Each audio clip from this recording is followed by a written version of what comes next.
बिस्मिल्लाहिर्रहमानिर्रहीम अस्सलाम वालेकुम डियर स्टूडेंट्स। आज हम physics class 12 simple harmonic motion chapter number 14 वाला जो हमने स्टार्ट किया हुआ है, आज उसका लास्ट टॉपिक पढ़ेंगे। टॉपिक का नेम है शार्पनेस ऑफ रेजोनेंस। अच्छा, डायरेक्ट शार्पनेस ऑफ रेजोनेंस पे जाने से पहले ना थोड़ा सा आपको रेजोनेंस वाला कॉन्सेप्ट जो है वो रिवाइज करना होगा। रेजोनेंस में हमने क्या पढ़ा था? देखिए, रेजोनेंस में हमने ये पढ़ा था, जब भी कोई सिस्टम वाइब्रेट कर रहा होता है ना, तो उसकी एक फ्रीक्वेंसी होती है वाइब्रेशन की, जिसको हम कह रहे होते हैं नेचुरल फ्रीक्वेंसी। ठीक है। अब नेचुरल फ्रीक्वेंसी जब बराबर हो जाती है ना ड्राइविंग फ्रीक्वेंसी के, ड्राइविंग फ्रीक्वेंसी वो होती है कि आप सिस्टम के ऊपर, जो सिस्टम वाइब्रेट कर रहे हैं ना, उसके ऊपर बाहर से एक फोर्स लगा रहे होते हैं, उसको हम कहते हैं ड्राइविंग फोर्स। अब ड्राइविंग फोर्स की भी एक फ्रीक्वेंसी होती है। तो जब ड्राइविंग फोर्स जो कि आप बाहर से एक्सटर्नली अप्लाई कर रहे होते हो, उसकी फ्रीक्वेंसी और सिस्टम की नेचुरल फ्रीक्वेंसी जब मैच कर जाती है ना, तो उस पॉइंट पे आ जाती है रेजोनेंस। ठीक है। अब रेजोनेंस पे ना हमने पढ़ा था एम्पलीट्यूड सिस्टम का जो है ना वो मैक्सिमम हो जाता है। एम्पलीट्यूड जो है ना वो बहुत ज्यादा बढ़ जाता है, एम्पलीट्यूड लार्ज हो जाता है। अब इसको आप जरा यहाँ से जैसे कि लिखा हुआ है, इसको रीडिंग करते हैं थोड़ी सी। We have seen that at resonance the amplitude of oscillator become very large। Amplitude बहुत ज़्यादा हो जाता है किसी भी ऑसिलेटिंग सिस्टम का जब उसके ऊपर रेजोनेंस आता है। मतलब नेचुरल फ्रीक्वेंसी और ड्राइविंग फ्रीक्वेंसी इक्वल होती हैं। The amplitude as well as its sharpness both depends upon damping. अब ये जो एम्पलीट्यूड है जो कि लार्ज हो जाता है, as well as its sharpness. अब शार्पनेस कहते हैं तेज हो जाना। शार्पनेस ऑफ रेजोनेंस का मतलब है रेजोनेंस का तेज हो जाना। अब ये जो शार्पनेस ऑफ रेजोनेंस और एम्पलीट्यूड है ना, ये दोनों डिपेंड करते हैं डैम्पिंग पे। अब ये डैम्पिंग क्या चीज है? देखिए, डैम्पिंग कहते हैं रुकावटी फोर्स को। स्मॉलर द डैम्पिंग, जितनी रुकावट छोटी होगी ना, greater will be the amplitude. Amplitude फिर उतना ही ऑसिलेटर का ज्यादा होगा और रेजोनेंस जो है ना वो शार्प हो जाएगी। Sharp will be the resonance. अब ये देखो, the amplitude as well as its sharpness both depends upon damping. Smaller the damping greater will be the amplitude. जितनी डैम्पिंग फोर्स कम होगी उतना ही एम्पलीट्यूड ज्यादा होगा और रेजोनेंस हमारी जो है वो शार्प कहलाएगी। अब इस चीज को समझने के लिए ना साइड पे जो बना हुआ ग्राफ है ना, इसको देखिए। यहाँ ग्राफ में इसको बड़ा अच्छा एक्सप्लेन किया गया है। ठीक है। अब देखिए, यहाँ एक्स वाई प्लेन ना गया, एक्स एक्सिस पे हमने ड्राइविंग फोर्स ली हुई है जो कि एक्सटर्नल फोर्स होती है रेजोनेंस लाने के लिए, जो हम एक्सटर्नल फोर्स अप्लाई करते हैं ड्राइविंग फोर्स। और ड्राइविंग फोर्स फ्रीक्वेंसी मतलब ड्राइविंग फ्रीक्वेंसी है यहाँ पे, और यहाँ पे हमारा एम्पलीट्यूड है। ठीक है, एम्पलीट्यूड और वाई एक्सिस पे। और यहाँ पे देखिए ये रेजोनेंट फ्रीक्वेंसी, मतलब वो पॉइंट जहाँ पे ड्राइविंग फ्रीक्वेंसी और नेचुरल फ्रीक्वेंसी मैच कर देते हैं ना, वहाँ पे रेजोनेंस आ जाता है। तो रेजोनेंस पे देखिए एम्पलीट्यूड ना मैक्सिमम होता है।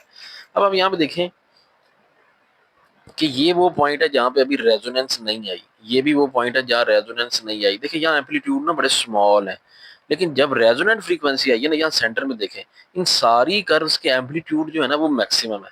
अब आप देखें, किसी कर्व का एम्पलीट्यूड जो है वो कम मैक्सिमम है, किसी का उससे ज्यादा है, फिर किसी का बहुत ही ज्यादा है। ये क्या वजह है? ये सारा जो ये फर्क है ना, ये किसकी वजह से है?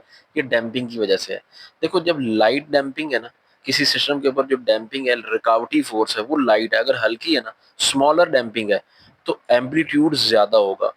फिर मॉडरेट डैम्पिंग है, देखो एम्पलीट्यूड थोड़ा और दरमियाना हो गया।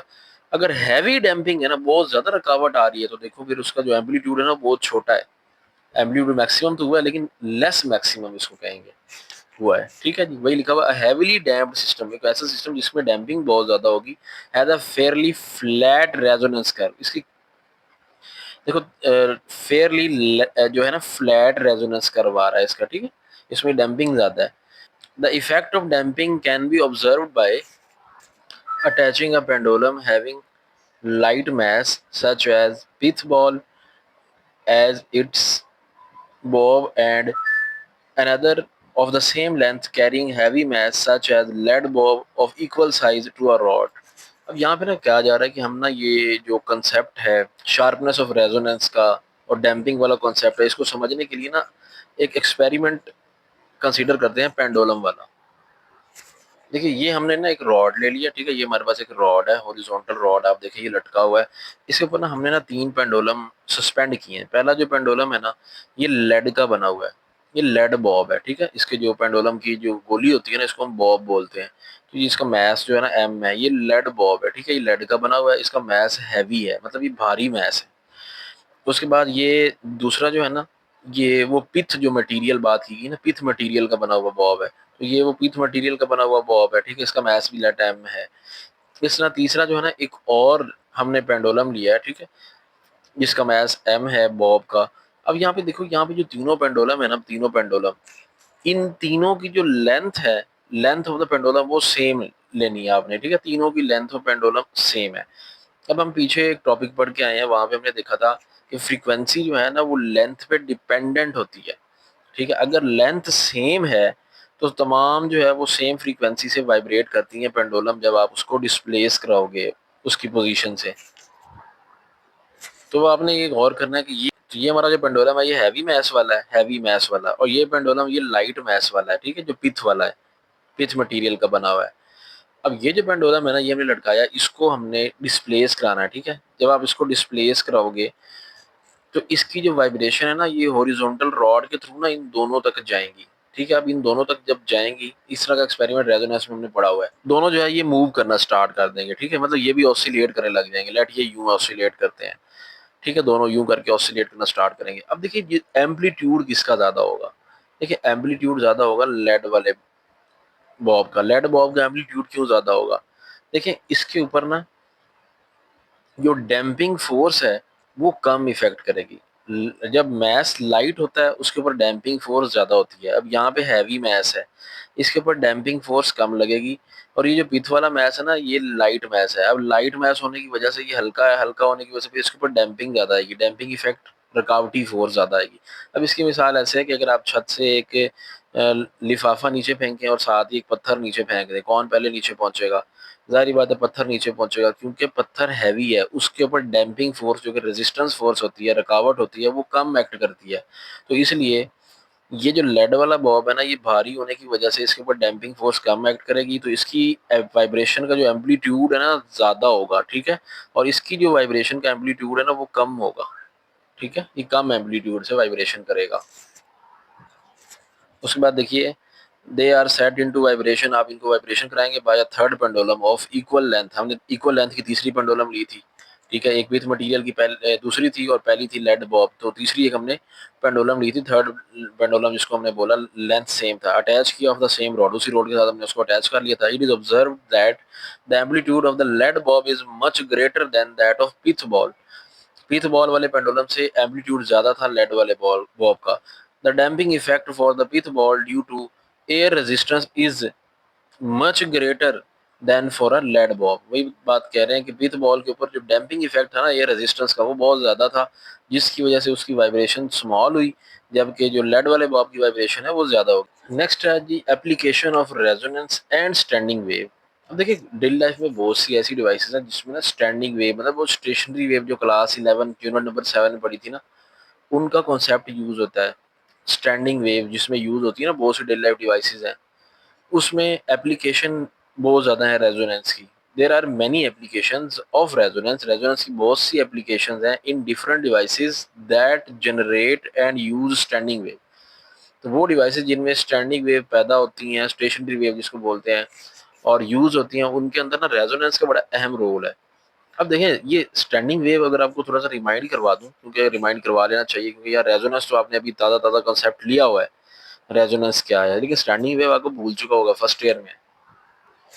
स्टैंडिंग वेव की डेफिनेशन ये थी कि when two waves of same frequency travelling in opposite direction superpose each other they form a standing waves. जब भी दो वेव्स, लेट ये वेव वन है, ये वेव टू है, दोनों की ना सेम फ्रीक्वेंसी है, फ्रीक्वेंसी दोनों की सेम है, लेकिन डायरेक्शन ऑफ ट्रैवल अगर इनकी ऑपोजिट है, लेकिन लेट वेव वन फॉरवर्ड जा रही है, वेव टू जो है ना वो बैकवर्ड जा रही है। जब ऐसी सिचुएशन हो कि दो वेव सेम फ्रीक्वेंसी की ऑपोजिट डायरेक्शन में ट्रैवल करती हुई सुपरपोज कर जाएं, तो उसके नतीजे में जो हमें रिजल्टेंट वेव मिलती है ना, वो कुछ इस तरह की आउटपुट होती है उसकी, ठीक है। इस ऐसी वेव को हम बोलते हैं स्टेशनरी वेव। अब स्टेशनरी वेव की पहचान ये होती है, इसमें ना दो तरह के पॉइंट्स होते हैं, नोड और एंटी नोड। नोड वो पॉइंट होते हैं जिन पे ना डिस्प्लेसमेंट जीरो होता है, मतलब वो मीन पोजीशन के ऊपर ही रहते हैं। जैसे ये देखिए, ये नोड है, ये नोड है, ये नोड है, ठीक है। और यहाँ पे डिस्प्लेसमेंट मैक्सिमम होता है, इस पॉइंट को हम क्या बोलते हैं, एंटी नोड। तो ये वो कॉन्सेप्ट था जो फर्स्ट ईयर क्लास 11 में आपने ऑलरेडी पढ़ा हुआ है। तो सबसे पहली जो एप्लीकेशन है वो रेजोनेंस की वो है रोबेंस ट्यूब। तो रोबेंस ट्यूब को समझने के लिए ना जरा ये मैं डायग्राम बनाता हूँ, फिर मैं रीडिंग भी बुक से साथ साथ कराऊंगा, तब आपको बहुत अच्छी समझ आ जाएगी। रोबेंस ट्यूब को जरा समझें। देखिए रोबेंस ट्यूब ना एक मेटेलिक ट्यूब है, लॉन्ग मेटेलिक ट्यूब, ठीक। इसके ना जो टॉप वाली सरफेस होती है ना, यहाँ पे ना छोटे छोटे होल्स होते हैं। यहाँ पे छोटे छोटे होल्स होते हैं ऐसे करके, ये मैं होल्स भी बना देता हूँ। यहाँ पे ना होल्स होते हैं।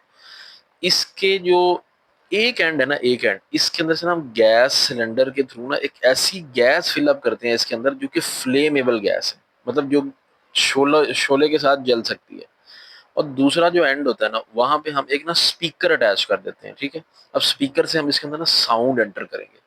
अब जब आप साउंड एंटर करोगे, जारी बात है साउंड की एक वेव होगी, साउंड वेव यूं करके जाएगी, ऐसे करके जाएगी, यहाँ जाके दीवार से टकराएगी। जब दीवार से वो टकराएगी तो वो वापस रिफ्लेक्ट होगी। अब रिफ्लेक्ट जब होगी ना, उसकी फ्रीक्वेंसी जो है ना वो बिल्कुल सेम होगी जो कि उसकी जाने की फ्रीक्वेंसी थी, उतनी ही उसकी वो वापस आने की फ्रीक्वेंसी उतनी होगी। जब दो सेम फ्रीक्वेंसी की वेव ऑपोजिट डायरेक्शन में ट्रेवल करती हैं तो वहां पे क्या प्रोड्यूस होती है, स्टैंडिंग वेव। अब स्टैंडिंग वेव वही स्टेशनरी वेव यहाँ प्रोड्यूस हो जाएगी, ठीक है।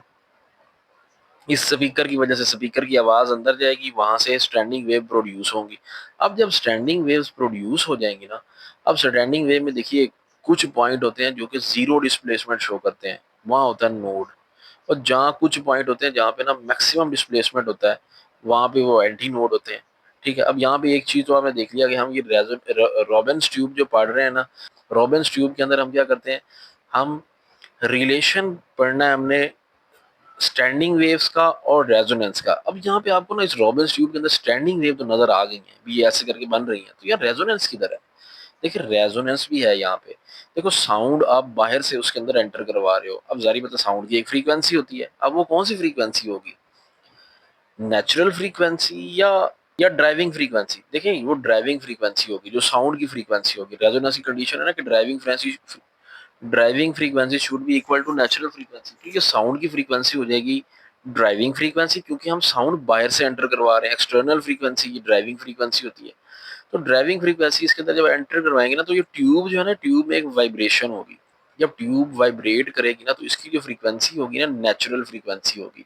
तो जब नेचुरल फ्रीक्वेंसी और ड्राइविंग फ्रीक्वेंसी इक्वल होंगी ना, तो यहाँ पे रेजोनेंस का फिनोमिना होगा। एनर्जी अब्जॉर्प्शन मैक्सिमम और एम्पलीट्यूड भी यहाँ पे मैक्सिमम हो जाएगा। अब जब यहाँ पे रेजोनेंस आएगा और साथ में स्टैंडिंग वेव भी प्रोड्यूस हुई हुई है, तो ये जो फ्लेम है ना, ये आपको कुछ इस फॉर्म में नजर आएंगे जैसा कि ये बुक पे दिखाया गया। ये देखिए, ये आपको ना फ्लेम नजर आ रहे हैं। कहीं पे फ्लेम जो है उनका एम्पलीट्यूड बहुत स्मॉल है, और कहीं पे वो मैक्सिमम है, फिर स्मॉल फिर मैक्सिमम फिर स्मॉल फिर maximum.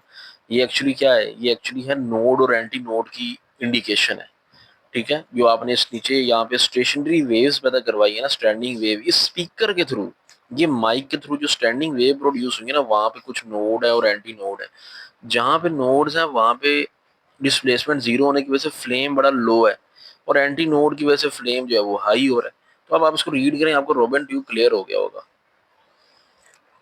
A Robbins tube is a long tube which is an experimental apparatus used to explain the acoustic standing wave। तो देखो ये acoustic standing wave कौन सी, साउंड वेव्स की जो स्टैंडिंग वेव्स होगी उसको acoustic standing wave कहेंगे। तो रोबन्स ट्यूब इसको दिखाने के लिए यूज होता है, ठीक है। अब हमें यहाँ पे स्टैंडिंग वेव नजर नहीं आ रही, ठीक है, लेकिन हमें इन फ्लेम्स की वजह से स्टैंडिंग वेव जो है वो फील हो रही है।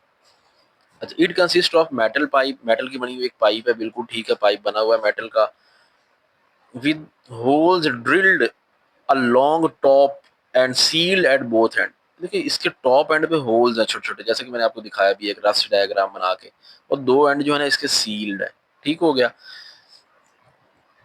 One sealed end is attached to a small speaker or frequency generator while the other is connected to a supply of a flammable gas as shown in the figure। वही बात है कि एक सील एंड को ना आपने सुराख करके ना इसके अंदर फ्लेमेबल गैसी गैस जो कि जल सकती है, फ्लेमेबल गैस फिल कर देनी है। दूसरी साइड से आपने स्पीकर के थ्रू इसके अंदर ना साउंड एंटर करवा देना, ये हम पढ़ चुके।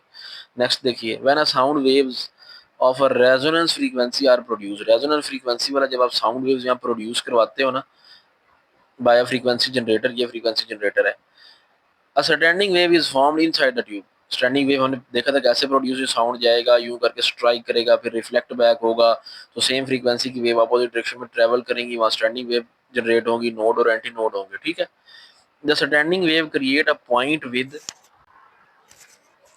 Oscillating pressure with in the tube, high और लो प्रेशर। अब हाई प्रेशर और लो प्रेशर क्या है, देखिए हाई प्रेशर यहाँ एंटी नोड को कहा गया, लो प्रेशर वो फ्लेम का लो प्रेशर क्या है, वो नोड नोड को रिप्रेजेंट कर रहा है। Less gas will escape from the holes in the tube where pressure is low, जहाँ लो प्रेशर होगा ना मतलब नोड होगा, वहां गैस कम बाहर निकलेगी, तो छोटा सा शोला होगा, and hence the flame will be lower, और फ्लेम लोअर हो जाएगा at these point. Large quantity of gas will escape from the holes in the tube where the pressure is high, जहाँ प्रेशर हाई होगा वहां large flame बाहर निकलेंगे, and hence the flame will be at the high at these point, उन point पर flame high हो जाएगा। These low and high flame, ये जो लो और हाई फ्लेम है ना, ये क्या जाहिर कर रहे हैं, ये जाहिर कर रहे हैं नोड्स और एंटी नोड्स को standing wave inside the tube, tube के अंदर जो बनी है। तो अब उम्मीद है ये आपको क्लियर हो गया होगा। देखिए ये आपको यही बुक से याद करना पड़ेगा, सेम टू सेम वर्डिंग आपको लिखना पड़ेगी, ठीक है। दूसरी एप्लीकेशन क्लैडनी प्लेट है। क्लैडनी प्लेट क्या होती है, Chladni plate is a good example of resonance and it's demonstrates as a standing wave pattern. तो ये जो स्टैंडिंग वेव पैटर्न और रेजोनेंस का रिलेशन है ना, उसकी एक अच्छी एग्जांपल ये क्लैडनी प्लेट भी है। It is usually a circular और स्क्वायर शेप्ड मेटल प्लेट। एक तो ये सर्कुलर भी हो सकती है, स्क्वायर शेप में भी हो सकती है, और होगी ये मेटल की बनी हुई, which is fixed horizontally to a vibrator, जो कि एक वाइब्रेटर के ऊपर ना हॉरिजॉन्टली फिक्स है। ये आप देखो, ये एक वाइब्रेटर है, इसके ऊपर हॉरिजॉन्टली ये फिक्स हुआ है, and is driven transversely at its centre. तो आप यहाँ पे देख सकते हैं ये हॉरिजॉन्टली फिक्स हुई हुई है वाइब्रेटर के साथ, and it is driven transversely, transversely का मतलब है थोड़ा ऊपर थोड़ा नीचे ऐसे करके ना ये चलेगी, एट इट सेंटर, सेंटर से, ये सेंटर में आप देख रहे हो ना, इस सेंटर में लगा हुआ है ये वाइब्रेटर, और ट्रांसवर्सली ऊपर नीचे ये ऐसे ऐसे करके वाइब्रेट करेगी। When the plate is vibrated at a frequency of a resonant normal mode, the nodes and antinodes are formed over the surface of this plate। अगर तो जो प्लेट की वाइब्रेट करने की फ्रीक्वेंसी है ना वो रेजोनेंट फ्रीक्वेंसी हो जाए नॉर्मल मोड में, तो फिर वहां पे ना प्लेट के ऊपर कुछ पॉइंट नोड और एंटी नोड बनते नजर आएंगे। The metal plate does not vibrate at a point where the nodes are form, जहाँ पे नोड्स बनेंगे वहां पे मेटल प्लेट वाइब्रेट नहीं करेगी। while the rest of the plate is vibrating with its maximum amplitude, बाकी जो पॉइंट्स होंगे ना वहां पे प्लेट की वाइब्रेशन मैक्सिमम एम्पलीट्यूड से होगी। अब इस चीज को समझने के लिए क्या किया जाता है, इस क्लैडनी प्लेट के ऊपर ना रेत को फैला दिया जाता है, ठीक है। जैसे कि आप यहाँ से देख सकते हो लिखा हुआ in order to observe such a pattern. अब इस पैटर्न को, ये जो वाइब्रेशन का पैटर्न है, ये किस तरह वाइब्रेशन हो रही है वाइब्रेटर के थ्रू, जब रेजोनेंट फ्रीक्वेंसी आ रही है, प्लेट ट्रांसवर्सली हॉरिजॉन्टल सरफेस के ऊपर ऐसे वाइब्रेट करता है ऊपर नीचे की तरफ, तो ये हमें कैसे पता चलेगा अभी इसमें क्या फिनोमिना अकर हुआ है। उसके लिए क्या किया जाता है, रेत को फैला दिया जाता है इस प्लेट के ऊपर। sand is sprinkled evenly in the form of thin layer over the plate। तो इस प्लेट के ऊपर ना evenly distribute sprinkle, evenly sprinkled फैला दी जाएगी, बराबर बराबर रेत फैला दी जाएगी, ठीक है जी। hence the sand will vibrate and shift from anti node to a node because nodes are stationary।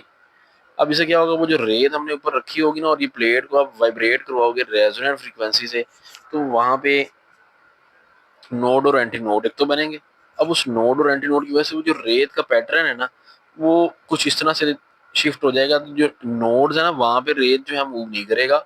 जो एंटी नोड है ना, चूंकि एंटी नोड जो है ना वो आपको पता है कि स्टेशनरी वेव के अंदर नोड और एंटी नोड जो है ना वो मूव करते रहते हैं, ठीक है।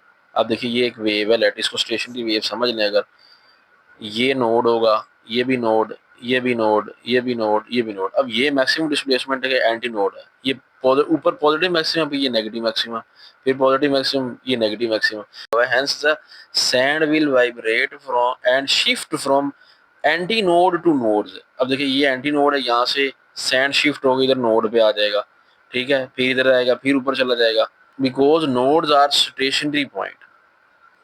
अब ये एंटी नोड है ना, यहाँ से सैंड शिफ्ट होकर नोड पे आएगा, ये एंटी नोड है, यहाँ से शिफ्ट होकर सैंड नोड पे चला जाएगा, ये एंटी नोड से फिर नोड पे चला जाएगा, ये एंटी नोड है, यहाँ से फिर नोड पे चला जाएगा सैंड। अब उसके बाद रेजोनेंस की तीसरी जो एप्लीकेशन है वो है अकॉस्टिक लेविटेशन। अब ये अकॉस्टिक लेविटेशन क्या चीज़ है? देखिए अकॉस्टिक का मतलब क्या होता है? अकॉस्टिक का मतलब होता है साउंड वेव, आवाज़ की वेव को कहते हैं अकॉस्टिक। तो acoustic levitation is a method for suspending matter in air against gravity using radiation pressure from high intensity sound wave। तो अकॉस्टिक लेविटेशन एक ऐसा मेथड है जिसके अंदर ना हम किसी मैटर को in air against gravity suspend कर लेते हैं using radiation pressure from high intensity sound wave.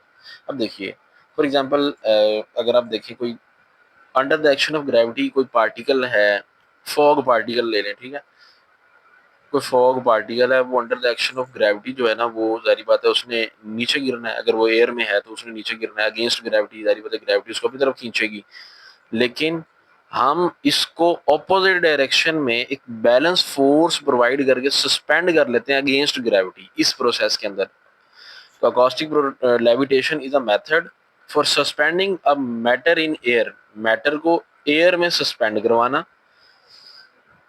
Against gravity, gravity के अगेंस्ट। अब ग्रेविटेशनल फोर्स डाउनवर्ड लेके जा रही है लेकिन हम उसको अपोजिट डायरेक्शन में ग्रेविटी के फोर्स अप्लाई करवा के सस्पेंड करवाने की कोशिश करेंगे using radiation pressure from high intensity sound wave. और यहाँ पे जो हमने वेव्स यूज करनी है ना इसको सस्पेंड करवाने के लिए, वो होगी high intensity sound waves.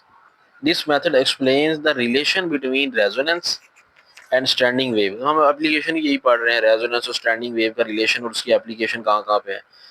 In which high frequency sound waves, ultrasonic waves, in which high frequency sound waves जैसे कि ultrasonic waves are used to suspend a small particle such as bits of styrofoam।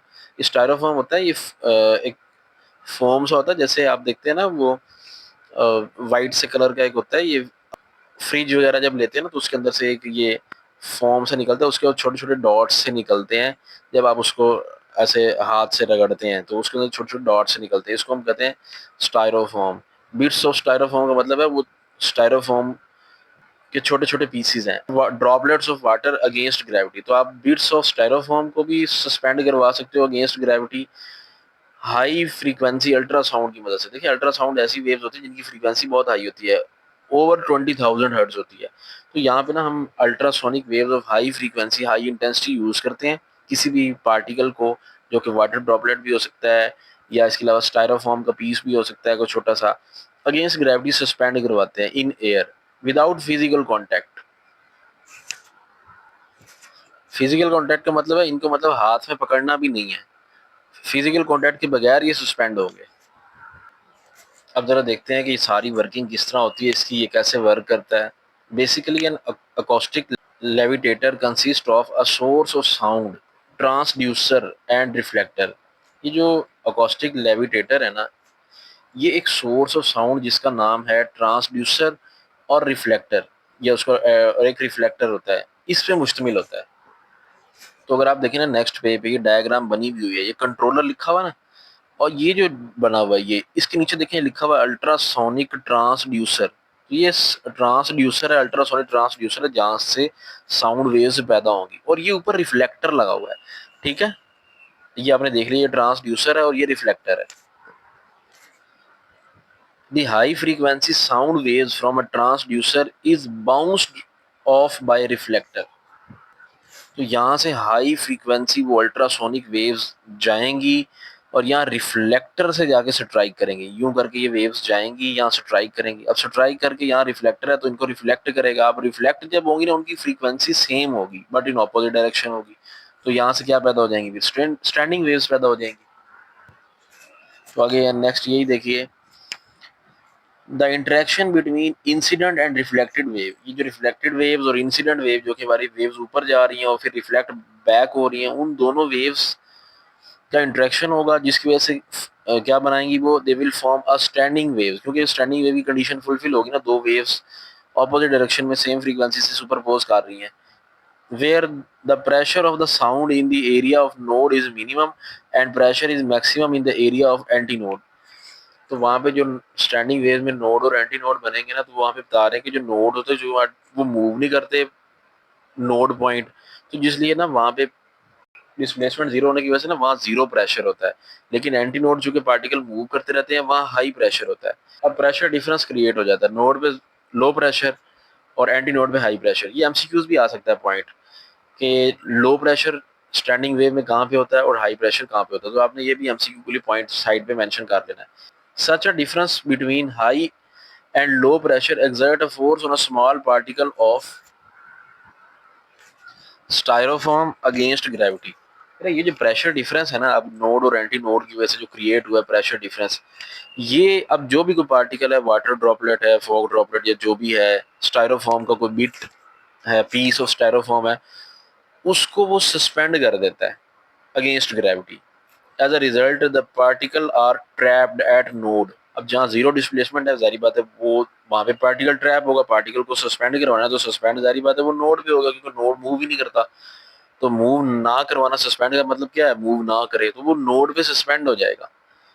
In this case the node of the standing waves act as a acoustic trap. तो यहाँ पे जो nodes बनेंगे ना standing wave के, यहाँ पे जो नोड होंगे वो एज अ अकोस्टिक ट्रैप का काम करेंगे, मतलब पार्टिकल्स, वाटर ड्रॉपलेट वगैरह या स्टायरोफॉर्म बीट को सस्पेंड करवाएंगे। तो ये था आज का टॉपिक, जिसमें हमने रेजोनेंस की शार्पनेस देखी, शार्पनेस ऑफ रेजोनेंस क्या है, और उसकी डेली लाइफ में स्टैंडिंग वेव जिन डिवाइसेस में यूज होती हैं, रेजोनेंस और स्टैंडिंग वेव के रिलेशन को यूज करते हुए हम डेली लाइफ में कहाँ कहाँ इसकी एप्लीकेशन देखते हैं, ये आज हमने इस टॉपिक में देखा। अब ये टॉपिक भी जो है इसके रिटर्न नोट्स में नहीं बना रहा, क्योंकि ये टॉपिक ऐसे हैं, ये थ्योरेटिकल टॉपिक है, इनमें कोई मैथमेटिकल डेरिवेशन ही नहीं है, ये आपको खुद ही बुक से याद करने हैं।